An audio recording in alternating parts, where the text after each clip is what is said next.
Bonsoir à toutes et à tous, je suis Tim de Space News. Nous sommes le dimanche 5 mai 2024, il est 17 heures et j'ouvre la 18e vidéoconférence de la série des Galactiques 2024 dont le thème est la vie en parallèle sur Terre des proto-humains et humains archaïques et des anciens extraterrestres. Je rappelle à toutes fins utiles que toutes les informations que je communique sont strictement et uniquement de sources extraterrestres, transmises noir sur blanc, à l'écrit et en audio, notamment par mon principal contact extraterrestre, Zen, depuis le début de l'année 2016. Voilà donc 8 ans. La présentation d'aujourd'hui est un extrait d'une conversation que j'ai enregistrée le 13 janvier 2020. Je vais d'abord vous présenter un résumé succinct de l'évolution de la vie selon les recherches sur Terre, puis la version extraterrestre de leurs interactions avec les espèces humanoïdes. Sur Terre, les scientifiques proposent 3 versions de la théorie de l'évolution, mais seulement 2 sont reconnues. Ce sont, premièrement, le darwinisme. Cette théorie suggère que toutes les espèces vivantes sont en perpétuelle transformation et subissent des modifications morphologiques et génétiques au fil du temps et des générations. La sélection naturelle est le mécanisme clé de cette théorie où les individus les mieux adaptés à leur environnement ont plus de chances de survivre et de se reproduire. La deuxième théorie s'appelle la théorie synthétique de l'évolution. Elle est aussi appelée la synthèse néo-darwinienne, qui combine les idées de Darwin sur la sélection naturelle avec les connaissances modernes de la génétique. Elle explique l'évolution comme un changement résultant de processus tels que la sélection naturelle, la mutation et la migration et le flux génétique. Et la troisième théorie, non reconnue par les sciences, est le créationnisme, c'est-à-dire la croyance que l'homme et l'univers ont été créés par Dieu. Selon cette vue, issue de récits religieux, comme celui de la Genèse dans la Bible, l'homme a été créé à l'image de Dieu. Mais cette théorie ne repose pas sur des preuves empiriques et n'est pas testable selon les méthodes scientifiques. Selon la seconde théorie, c'est-à-dire la théorie synthétique de l'évolution qui est la plus récente, la vie sur Terre a connu un développement long et complexe pour arriver à l'Homo sapiens sapiens que nous sommes. La chronologie s'étale en 7 grandes étapes. Premièrement, la formation de la Terre. Il y a environ 4,6 milliards d'années, la Terre s'est formée à partir de l'accrétion de poussière et de gaz dans le système solaire naissant. Deuxièmement, l'apparition de la vie, probablement à partir de micro-organismes, il y a 3,5 milliards d'années. Ces premiers êtres vivants auraient pu se développer dans des environnements tels que les cheminées hydrothermales des grands fonds marins. Troisièmement, l'oxygénation de l'atmosphère. L'atmosphère terrestre s'est enrichie en oxygène grâce à la photosynthèse des premières algues et bactéries, ce qui a permis le développement de formes de vie plus complexes. Quatrièmement, l'évolution des organismes multicellulaires. Les premiers animaux multicellulaires ont fait ensuite leur apparition, suivie par une diversification rapide des formes de vie. Cinquièmement, l'émergence des vertébrés.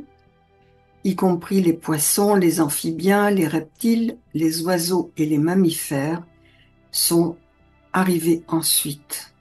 Sixièmement, l'apparition des premiers hominidés, il y a environ 6 à 7 millions d'années, qui ont divergé d'un ancêtre commun avec les chimpanzés. Donc il y a eu un proto-humain unique et puis ensuite ça s'est diversifié en chimpanzés d'un côté et en hominidés de l'autre, marquant le début de la lignée humaine qui aboutissent à l'Homo sapiens, les Néandertaliens et les Dénisoviens. Et septièmement, l'émergence de l'Homo sapiens.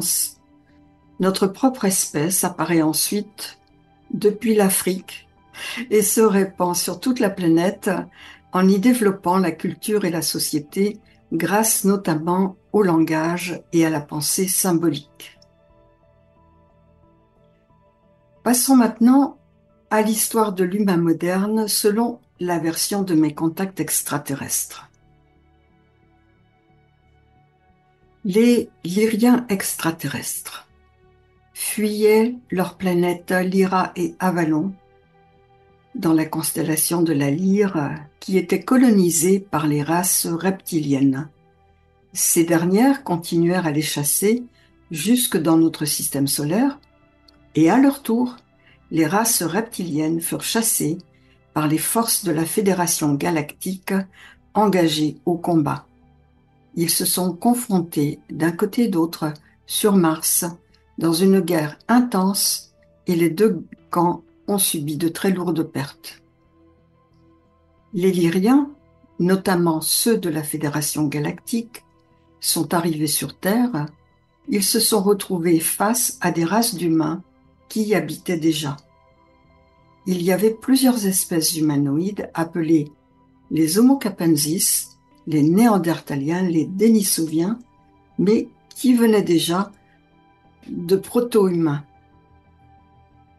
Entre-temps, les reptiliens qui avaient eux aussi réussi à rejoindre la Terre ont essayé de créer une nouvelle race d'humains en transformant l'ADN des prisonniers de guerre lyriens qu'ils avaient transformés en esclaves et qu'ils avaient rassemblés dans des camps qu'ils appelaient les jardins d'Éden.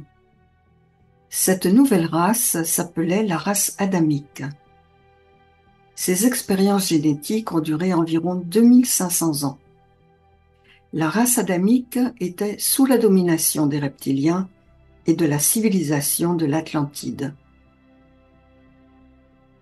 Du point de vue des proto-humains ou des humains archaïques, il existait à cette époque des Homo capensis qui avaient un volume crânien estimé entre 1700 et 2000 cm3, ce qui est considérablement plus grand que la moyenne de l'Homo sapiens moderne, et leurs crânes étaient plus allongés. Ce sont sans doute les crânes de différentes espèces d'Elohim, des Pléiades ou de la constellation du Triangle, qui ressemblent aux Lyriens, puisqu'au départ, ce sont aussi des Lyriens qui s'étaient installés dans ces deux systèmes stellaires. Mais sur Terre, les Homo capensis ne sont plus considérés comme une espèce distincte, mais seulement comme une variété d'Homo sapiens. Il existait aussi à cette époque des Néandertaliens qui s'étaient propagés du Portugal vers l'Europe, vers la Mélanésie et vers l'Australie. Ils étaient robustes, avec un corps trapu, des os lourds et des muscles développés. Ils avaient un gros crâne avec une crête frontale importante, une voûte crânienne longue et basse et pas de menton. Ils avaient des adaptations génétiques favorisant la propension à être matinales, peut-être en réponse aux fortes variations saisonnières de la longueur du jour et de la nuit. Et il y avait également, à cette époque-là, les Dénisoviens qui s'étaient développés en Sibérie et au Tibet et en Mongolie. On les retrouve dans certaines populations humaines modernes, comme les Tibétains, qui possèdent une mutation favorisant une meilleure adaptation à l'altitude. Tous ces proto-humains et ces humains archaïques étaient des groupes de chasseurs-cueilleurs qui se déplaçaient en fonction des saisons et de la disponibilité de la nourriture, des troupeaux et des ressources. Ils présentaient des caractéristiques distinctives. L'ADN des proto-humains endémiques, les Néandertaliens, Capensis ou Denisoviens, n'a pas été modifié par les espèces extraterrestres vivant sur Terre. Ils ont évolué avec les Lyriens en se mélangeant socialement et en s'accouplant entre eux. Les proto-humains, à l'origine, ont été implantés sur Terre.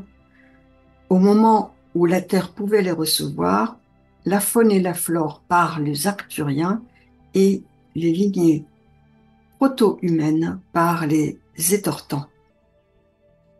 Les paléogénéticiens terrestres ont confirmé que ces groupes d'hommes fossiles, les Néandertaliens et les Denisoviens, se sont bien métissés avec notre ancêtre Homo sapiens de type lyrien. Mais enfin, évidemment, les scientifiques ne précisent pas que ce sont des lyriens. Ils parlent de proto-humains ou alors d'humains archaïques.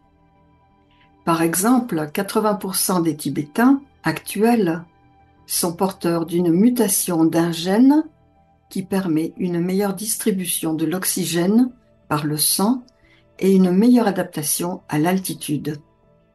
Ces informations génétiques proviennent d'un métissage avec les Denisoviens, qui sont plutôt de ce côté de l'Asie. En 2010, une équipe de recherche a découvert un hominidé inconnu dans la grotte de Denisova, située en Sibérie. L'analyse de l'ADN a révélé que l'individu était une adolescente dont le père était un homme de Denisova, donc plutôt du côté Asie, et la mère une femme de Néandertal qui s'était étendue aussi dans cette région. Quant à la coexistence des trois groupes, il est estimé que les Néandertaliens et les Homo sapiens de type lyrien se sont côtoyés durant 1400 à 2900 ans. Les Denisoviens auraient vécu aux côtés des Homo sapiens pendant des millénaires. Les Homo sapiens sapiens que nous sommes devenus ont hérité d'une petite partie de leur ADN, celle des premiers Homo sapiens de type lyrien, qui étaient des extraterrestres, ou ceux de la race adamique, des Néandertaliens et des Denisoviens, en raison des croisements et des hybridations qui ont eu lieu entre ces espèces dans le passé. À la question posée, pourquoi les Néandertaliens se sont-ils éteints, ont-ils été exterminés? Mes contacts m'ont répondu: on pense que leur espèce s'est éteinte à cause de la désintégration de Tiamat et le déluge qui s'en est suivi, mais ils ont été aussi exterminés par les Lyriens extraterrestres ou ceux de la race adamique. Dans les groupes, certains individus, que ce soit les Néandertaliens ou les Lyriens, étaient plus avancés moralement, spirituellement que d'autres. Il y avait donc probablement des divergences d'opinion. Certaines personnes s'entendaient bien, d'autres étaient exploitées. À une autre question posée qui est: les Néandertaliens existent-ils encore sur d'autres planètes où leur espèce est-elle complètement éteinte? Ils m'ont répondu: compte tenu de l'immensité du cosmos et du fait que de nombreux animaux coexistent dans différents systèmes stellaires et sur leur planète, il est fort probable qu'ils existent ailleurs. Et donc, sur une planète et un environnement qui n'est pas encore extrêmement développé.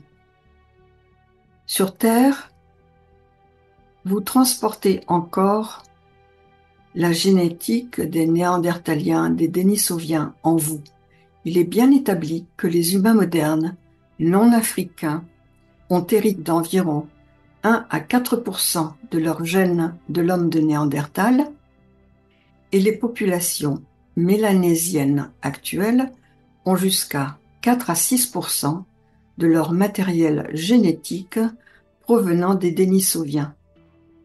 Ces pourcentages reflètent les épisodes d'hybridation qui se sont produits entre nos ancêtres et ces espèces humaines, archaïques et proto-humaines.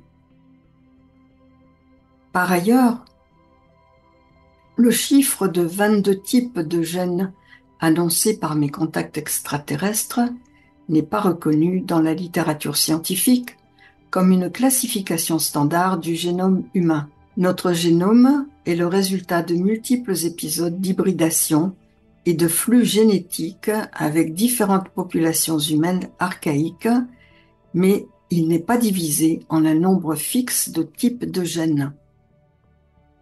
Les gènes que nous avons hérités de ces hybridations peuvent influencer divers aspects de notre biologie, tels que notre système immunitaire, notre adaptation à l'environnement et même certains de nos comportements.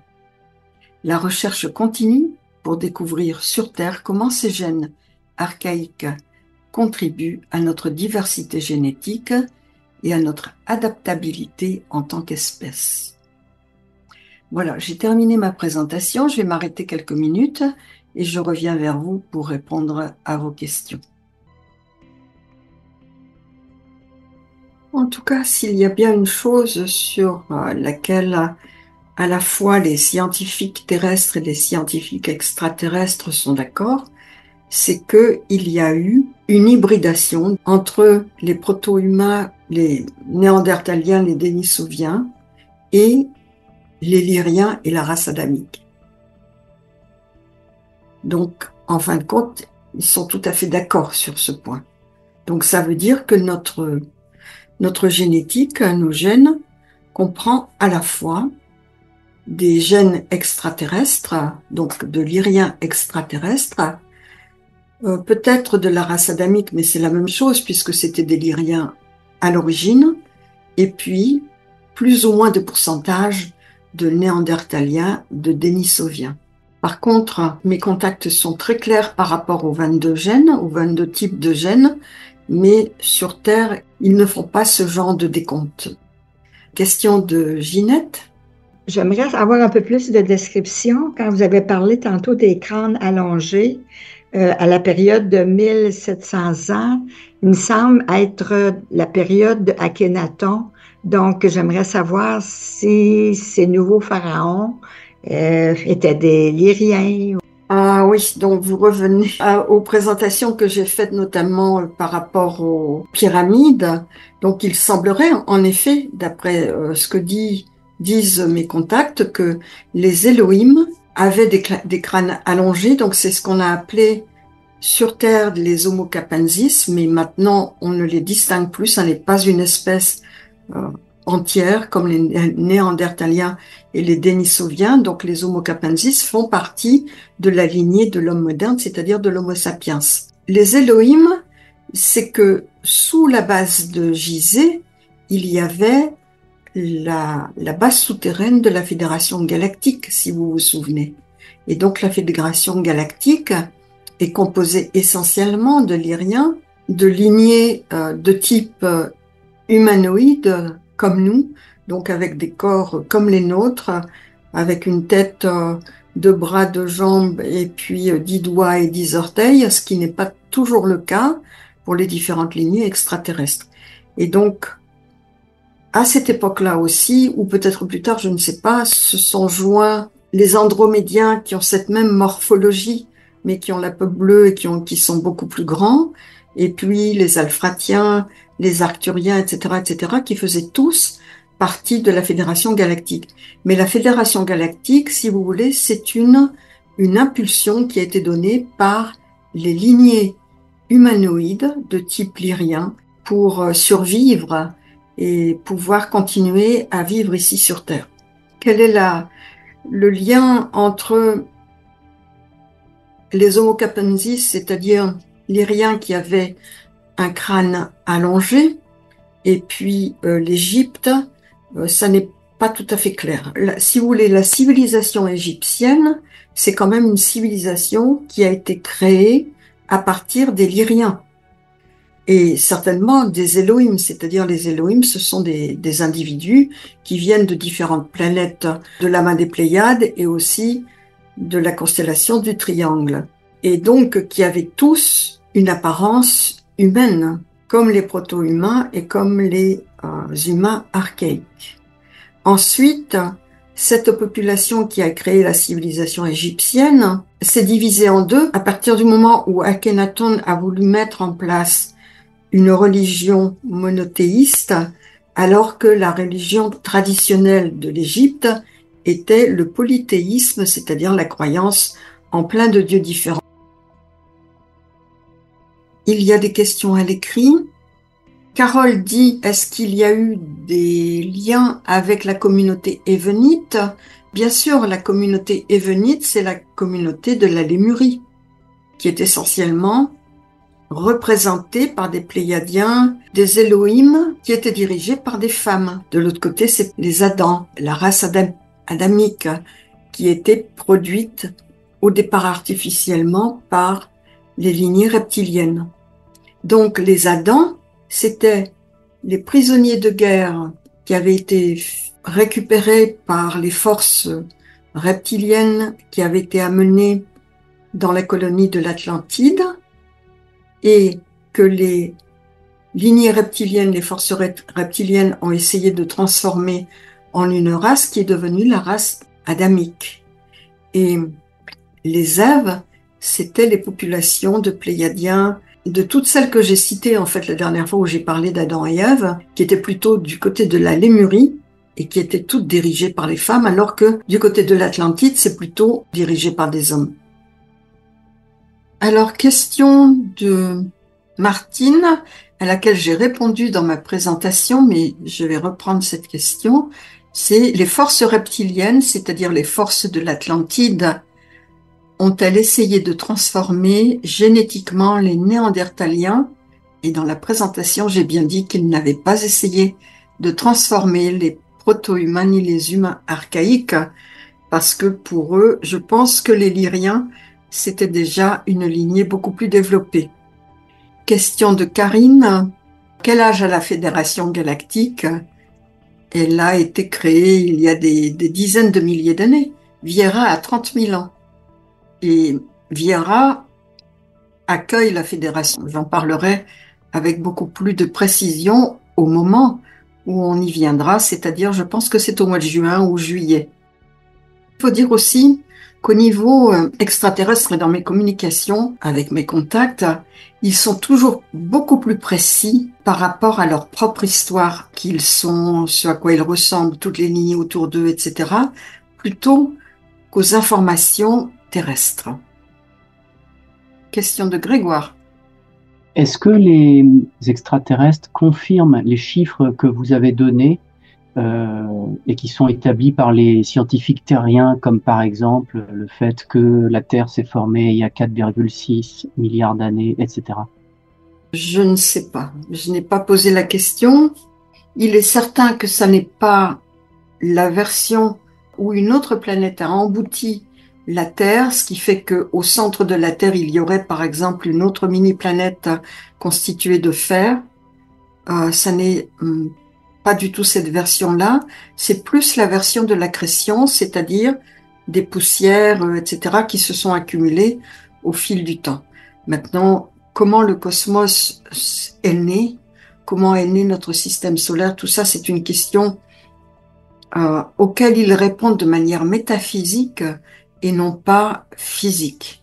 Mais on y viendra une autre fois, parce que là, aborder cette thématique, ça veut dire que je dois vous expliquer plein d'autres choses métaphysiques. Par exemple, que nous, êtres humains, créons notre propre monde. Question de Karine. Les événites étaient-ils et elles végétariens, végétariennes? Et lors de leur relation avec les Atlantes sont-ils devenus ou influencés pour devenir des carnivores? Les Lyriens d'origine étaient et sont toujours végétariens. Par contre, les proto-humains et les humains archaïques chassaient des animaux, des mammifères, et donc ils étaient carnivores. Ensuite, dans leur relation avec les Atlantes, c'est peut-être que les Lyriens qui ont été faits prisonniers, qui sont devenus des esclaves, n'ont peut-être pas eu d'autre choix. Très bien. Écoutez, si vous n'avez plus de questions et sur ces derniers mots, je vais mettre fin à cette présentation, cette rencontre. Merci pour vos questions, merci d'être là. Et puis on se revoit dimanche prochain à la même heure, dans la même salle, pour une autre visioconférence sur les extraterrestres et leurs relations avec les humains terriens. Merci beaucoup.